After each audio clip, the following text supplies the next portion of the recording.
It is 7 o'clock, and I hereby call the November meeting of the Village of Tivoli Board of Trustees to order. Would you please rise for the Pledge of Allegiance, please? I pledge allegiance to the flag of the United States of America and to the republic for which it stands, one nation, under God, indivisible, with liberty and justice for all. Thank you all very much. If you would have a seat. Tonight we don't have any legislation that the board is considering. There are updates and presentations, but I did want to get moving on with the agenda. The first item on the agenda is our clerk's report. Deputy Clerk Roth.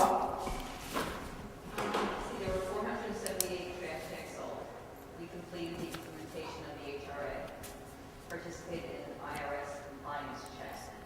The unpaid village taxes were returned to the counties, attended a planning board workshop, completed 2 payrolls, and we started next water sewer billing cycle with the creation of 476 water bills, which are to be sent out by December 1st. Thank you very much. Next item on the agenda is the approval of the minutes of the previous board meeting. At this point, I entertain a motion to approve the minutes of October 16th as submitted. Motion's been made by Trustee Bruno. Is there a second? Second. Motion's been made in second. Is there any discussion? Seeing none, all in favor? Aye. Opposed? Motion carries. We'll hold scheduled upcoming events for Trustee Bruno's report. Moving on to a treasurer's report. To give you an update of what is in this month.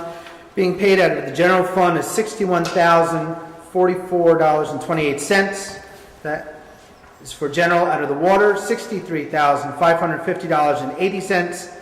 Out of the sewer fund, $17,216.71. And that gives you a grand total being paid of $141,811.79. I would note to you that there are some items being paid out this month, $5,600 for bearings down at the sewer plant. That is obviously out of the sewer fund. There is a bond payment for the Woodmark well out of the water fund in with regards to general retirement payment. So at this point, I think that Woodmark well payment, if I'm not mistaken, is our last payment. it's a large one for the Woody Niece, Mark Molinaro, Woodmark well. So at this point, I entertain a motion to approve the treasurer's report. To accept the treasurer's report. So moved. Motion's been made by Trustee Israedi. Is there a second? Second. Motion's been made and second. Is there any discussion? Seeing none, all in favor? Aye. Opposed? Motion carries. You've had an opportunity to review your vouchers. At this point, I entertain a motion to approve payment of the bills. Motion's been made by Trustee Schneider. Is there a second? Second. Motion's been made and second. Is there any discussion? Seeing none, all in favor? Aye. Opposed? Motion carries. Moving on to a zoning report from Trustee Israedi. The planning, we're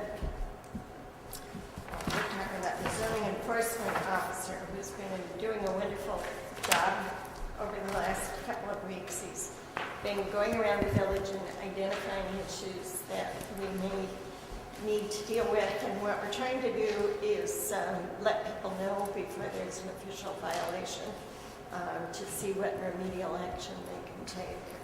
For example, we have someone who has a roof that is falling in on a chicken coop at the back.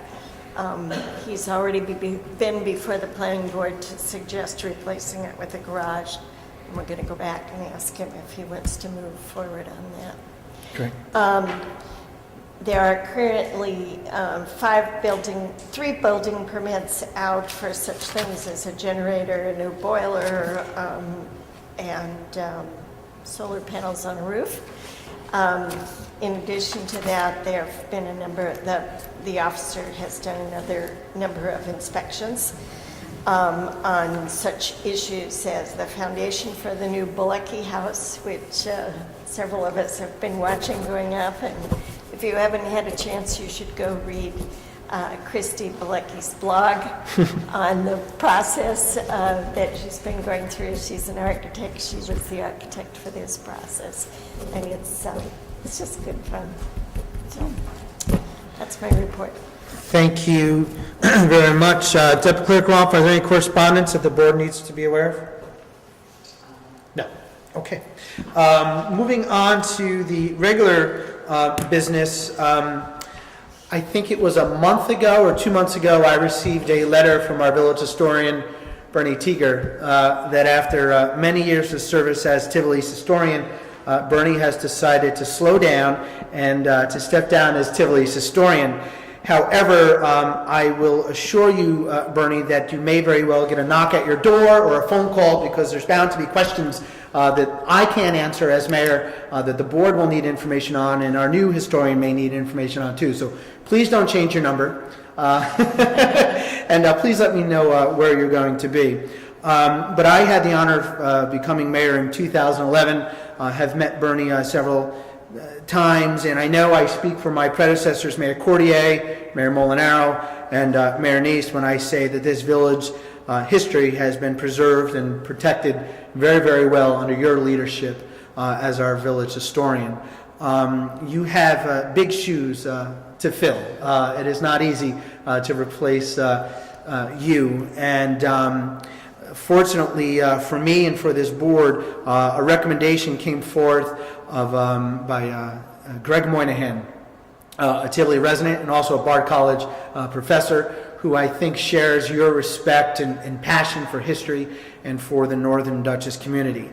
So I have a presentation that I'd like to make to you, and our county historian, William P. Tatum III, is here, and we're going to ask him to speak in a moment. But Bernie, I just want to say, one of the best parts of being mayor is that I get to do things like this. I get to say thank you on behalf of an entire village. And I know that I speak for the entire village of Tivoli. I speak for my predecessors when I simply say thank you. When your book came out last year, it was packed at the bookstore. Everybody and their uncle was there to get a signed copy, to jump up in front to get a signed copy.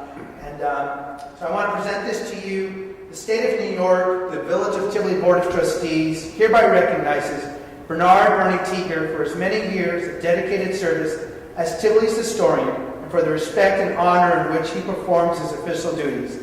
The rich history of a unique and special community has been preserved for generations to come. Signed, Mayor Brian F. Cranach, November 20th, 2013.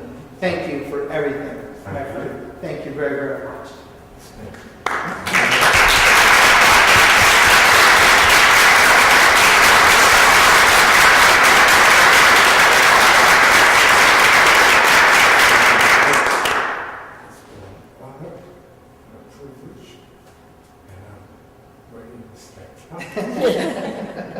Just don't step far away.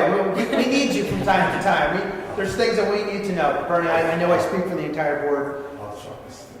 Please do. We need you here. And I know when you were preparing the book, my staff in the clerk's office were happy to work with you on that, and they spoke of what a gentleman you were during the whole process. So, absolutely. So we thank you very, very much on behalf of the entire village. I'm also honored to introduce our new village historian, Greg Moynihan, who's a Bard College professor. And do you want to share a few remarks with the board? Well, first of all, I'd just like to thank Bernie again. And I don't know if I'll get around to Bernie's book, but I need to write one for a while.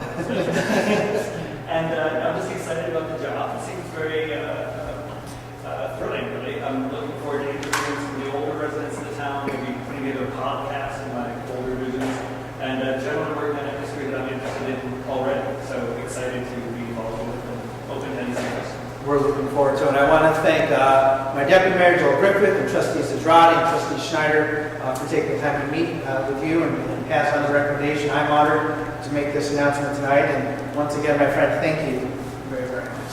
Greatly appreciated. I want to introduce our county historian, William P. Tatum III is here. Will, if you want to come up for a moment to share a few words before Bernie takes off, I'll turn the floor over to you. These are copies of the Historian's Law. This is the fine print, Greg, that you may not have been familiar with before you took up the job. But speaking speaking of the lovely book, which I just happen to have a copy of, and it's Christmas time, so make sure that you go out and buy copies for all of your friends and family, including those serving abroad.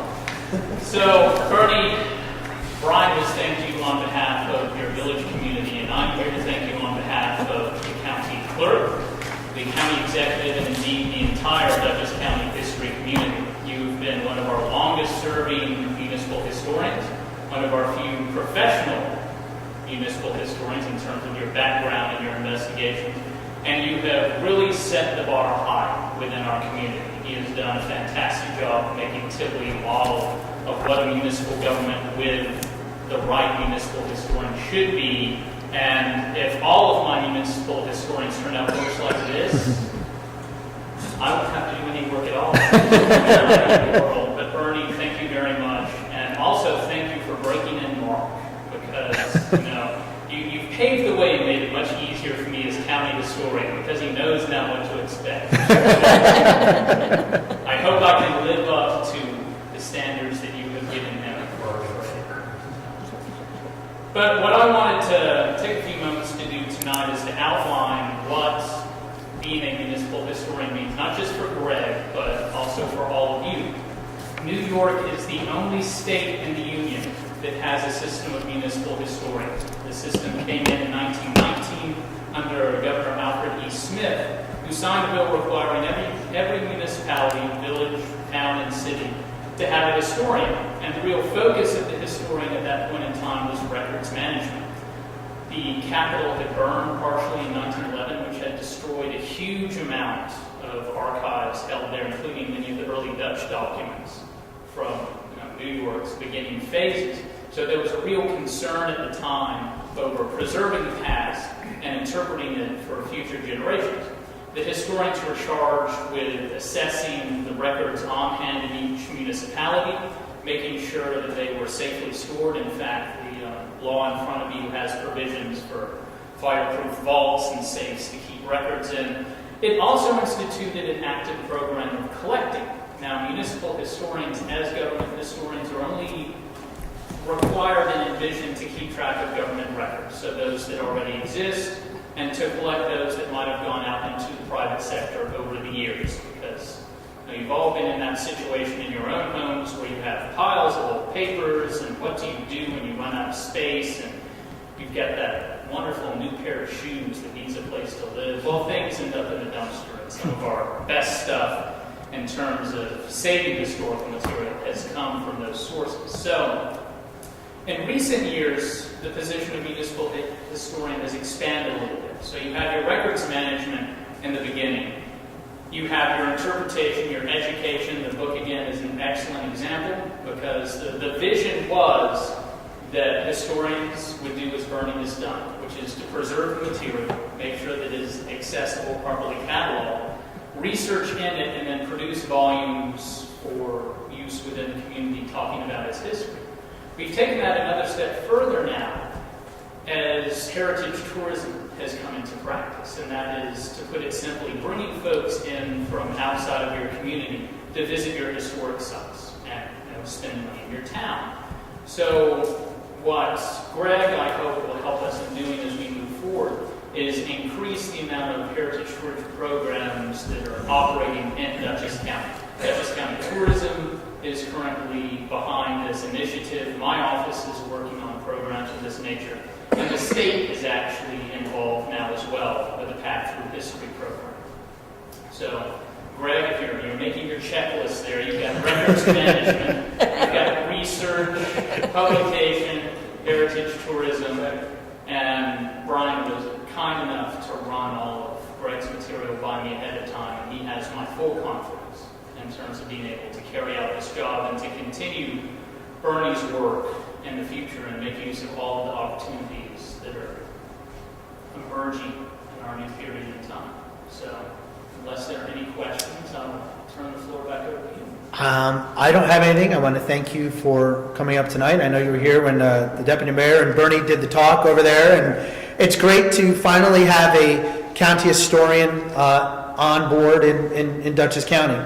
and also happens to help that he works in my department. So we'll get a little special treatment up here in the village of Tivoli. So thank you very much. Greatly appreciate it. And Bernie and Tricia, thank you so much for coming in tonight. I really appreciate it. I'll turn the floor over to... You saw me. Yes, go ahead. Yeah, okay, it happens. Brian can anticipate. Well, I think Trustee Schneider and I would love it if Greg would say a couple of things about some of the proposals or some of the ideas he had. We talked about a few different things. I mean, one was, first of all, sort of interviewing some of the older members of the community who've seen different eras of Tivoli history, the background of Tivoli history.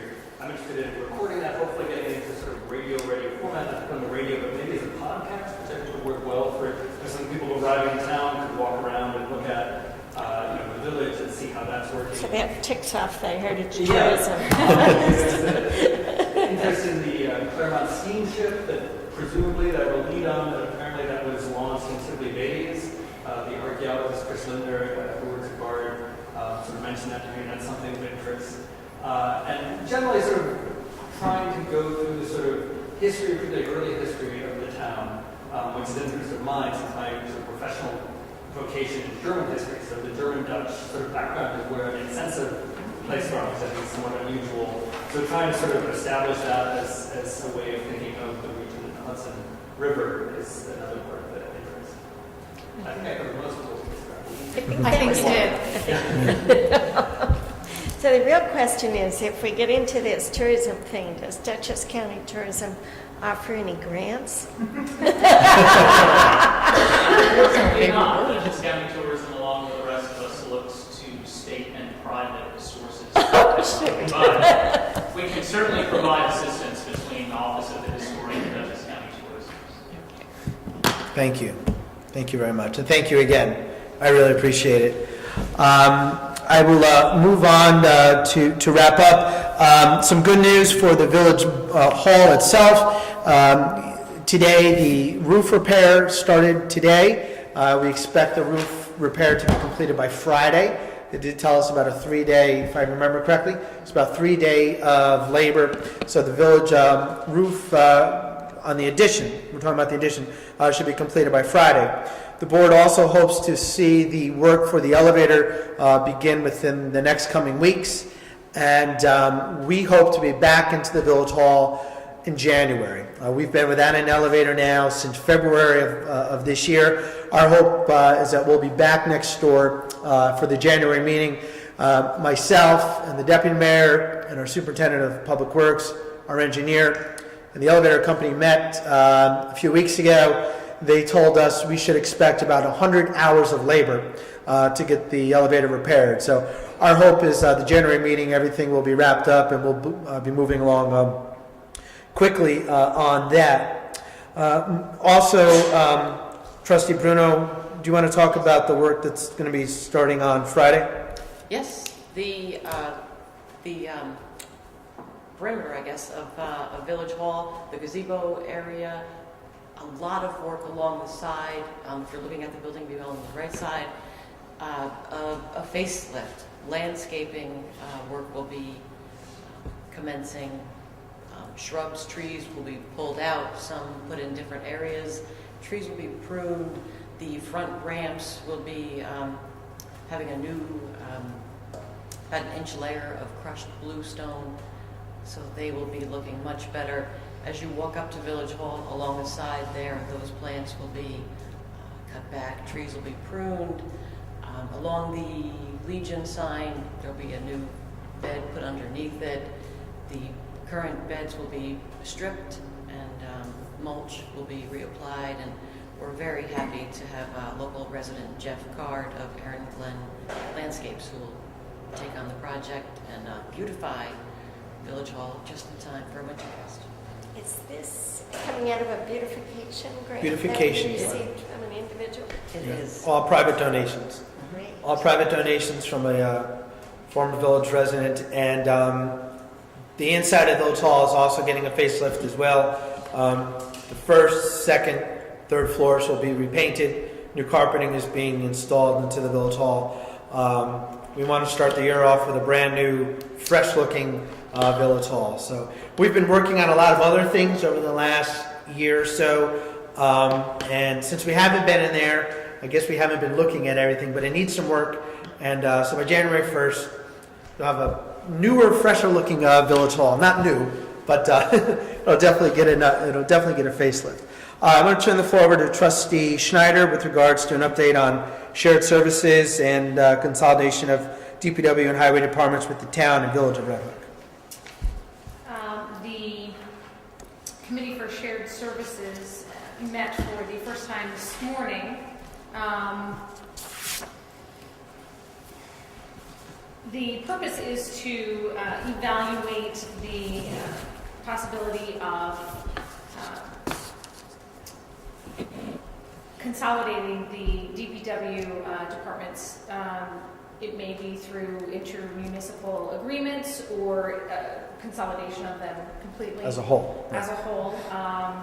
The consultants involved are going to be meeting with residents in an open meeting to hear their input, in addition to interviewing the DPW staff. Let's see.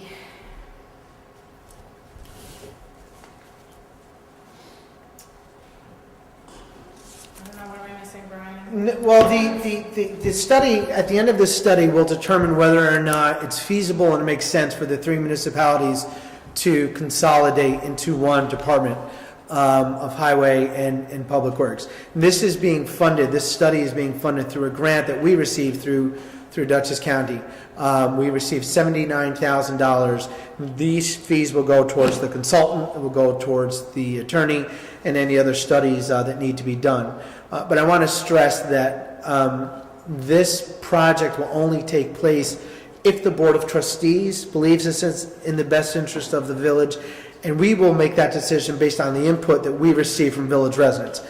There will be at least three visioning sessions that we call them. One will take place here, one in the town of Red Hook, and one in the village of Red Hook. But we will make a decision based on what we hear from village residents. So this isn't a slam dunk. And again, this will either be done through consolidating into one department or doing the services through an IMA, which is an intermunicipal agreement. So you're looking at plowing, you're looking at sharing of equipment, sharing of employees on different tasks. We had an opportunity to do this a few years ago. We chose not to at the time, but I think times have changed. I think you and I were the only two people on the board at the time when this opportunity rose, and at the time, we didn't think it was in the best interest of the Tivoli. But at a time now where every dollar and cent is important, and the village is changing, and the needs of the village are changing, I think the time is right that we move forward on this. And yeah, it appears to be an opportunity for both the villages of Red Hook and Tivoli and the town of Red Hook to look at how they're configured. The town of Red Hook has a highway department. It has a individually elected highway commissioner, and so it's a very efficient highway system. The village of Tivoli doesn't have a highway department. We have a Department of Public Works, similar to the village of Red Hook. So we have three people who multitask. We do a whole lot of jobs throughout the village. So when you start to look at it, there's a lot of things that would have to be adjusted. Mm-hmm. So it may be baby steps. Absolutely. And we don't see us losing anything. We see us gaining. At least that's my hope, that this study will show that we're not going to be losing anything. We're going to be gaining some experience, some knowledge in other areas that our department may not have. We'll be gaining some equipment, resources, trainings, that sort of thing. So, but again, this is all based on what the consultants show to us. And as Trustee Schneider said, the consultants will sit down and talk to all members of our DPW, the Board of Trustees, the mayors, the supervisor, and of course the residents, most importantly. Moving on. I apologize. Go ahead, I'm sorry. Before you move on, I'm just going to piggyback on what you said there to ask that we reintroduce consideration of a proposal that was presented by Rebecca White from Dutchess County in regard to the self-insured workers' compensation insurance program. They did present a proposal to us for our consideration to participate in it. I don't believe that any resolution was passed for that. I know no resolution was passed No, for it was that. tabled. It is coming back around in light of the work that we're doing with shared services.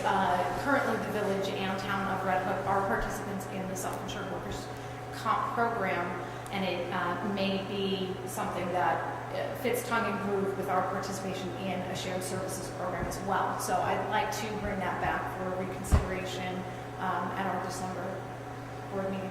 And I've invited Rebecca White to come back to the board in December to meet with us again to give additional information. Thank you. Appreciate it. The next regular board meeting will be December 18th at 7 o'clock here at the American Legion. Hopefully our last meeting at the American Legion. And there will be a regular workshop on December 11th at 6 p.m. Turning over to committee reports. Trustee Israedi? No updates on the LoSAP. The fire department is getting ready to put new gutters on their building and do some other refurbishing, which they have been wanting to do for a long time, so we're happy to see that going forward. The zoning review committee has been meeting pretty much weekly since July, working off of grant money that the Greenway Alliance gave to the village of Tivoli to review our zoning rules with respect to parking, lighting, and their site plan review process. I must say, this group of people have been very enterprising.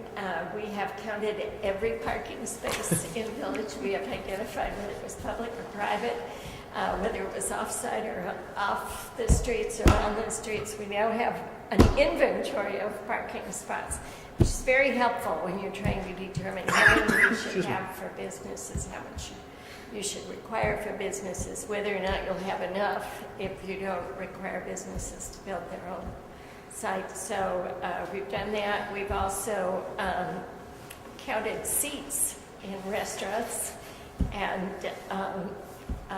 dental offices and tried to do a reasonable estimate of how much parking is required and whether we should do it on a square footage standard or, I mean, you get into really funny things like Santa Fe gets many more seats in the same square footage than Osaka does. We're not quite sure why.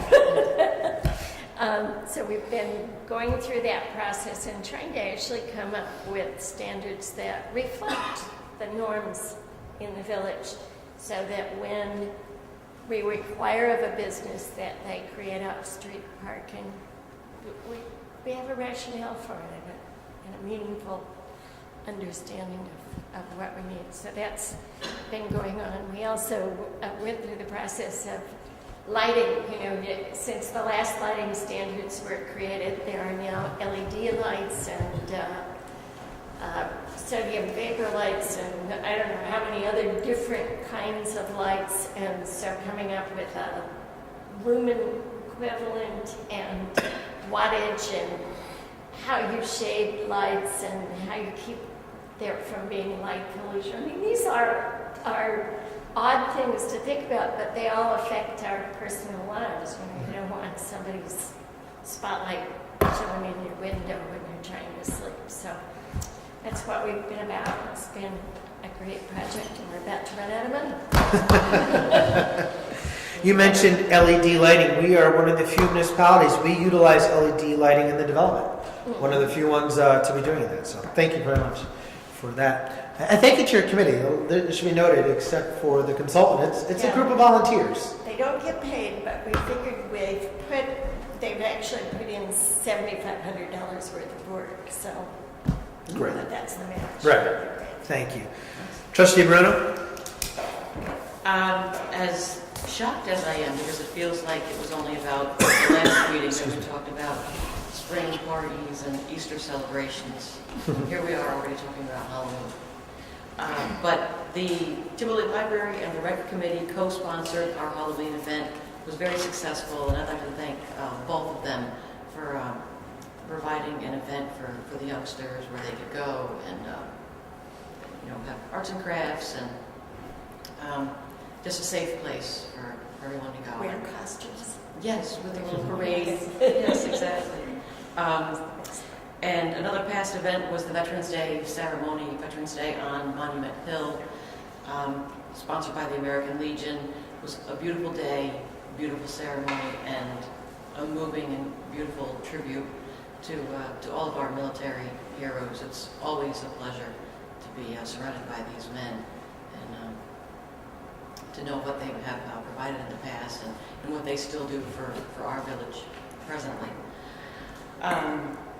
Some other things that are coming up, as I mentioned, as you're cruising past Village Hall, keep an eye out because it will be completely refreshed, and I'm really looking forward to having that project completed, which will lead us right into Winterfest, our upcoming event, Saturday, December 14th, here at the Firehouse from 3 to 5. Horse and carriage ride, bonfire, arts and crafts, refreshments will be sold. We're seeking vendors for a craft fair, and if anyone would like to participate, they can contact me through the village office, 757-2021. That's right. Yeah, that's right. Just for a second, I didn't sound right. And we are awaiting confirmation, but the very lovely handbell choir from St. John's Church will be here. They'll probably put on 2 small shows throughout the 3 to 5 time frame. And of course, Santa will be here. We will have a visit from Santa. During the early afternoon, he will give his reindeer a rest. He'll be cruising around on our old fire truck, cruising through town with candy canes. So if you hear the bell ringing and you have young children, dash out, because he will be able to jump off, give out a candy cane, and also give a listen to what their long, long list may possibly be. Consolidated version.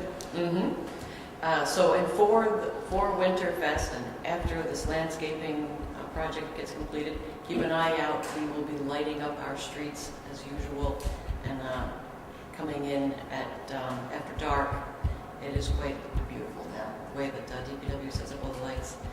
So Saturday the 14th, not to be missed. Come and join the fun and celebrate the beginning of the Courier and Ives sort of Tivoli style season. Thank you. It's hard to believe it's here. I agree. Trustee Schneider? The first thing I want to touch on is the Tivoli Business and Artists Association. Want to let residents know to be on the lookout for letter that'll be enclosed with your water bill. That'll be coming out. In addition to that, we are working with local businesses. Hopefully we'll be able to add some extra holiday festivities to the usual Winterfest lineup. We've got some things that are in the works, but nothing that is specific on the agenda as of yet. But we have a lot of willingness to participate, so we're hoping to move forward and get some more solid events on their own, or participation with existing events on the agenda for that. Otherwise, I have the Tivoli Village Court Charge Volume Summary Report from October 1st through October 31st of 2013. Total charges received were 8. Total charges disposed were 9. Total of $430 was collected and remitted to the state comptroller. Thank you very much. Is there any other business to come before the board tonight? Seeing none, at this point I entertain a motion to adjourn. So moved. Motion's been made by Trustee Israedi and seconded by Trustee Schneider. It is 7:33. We are adjourned.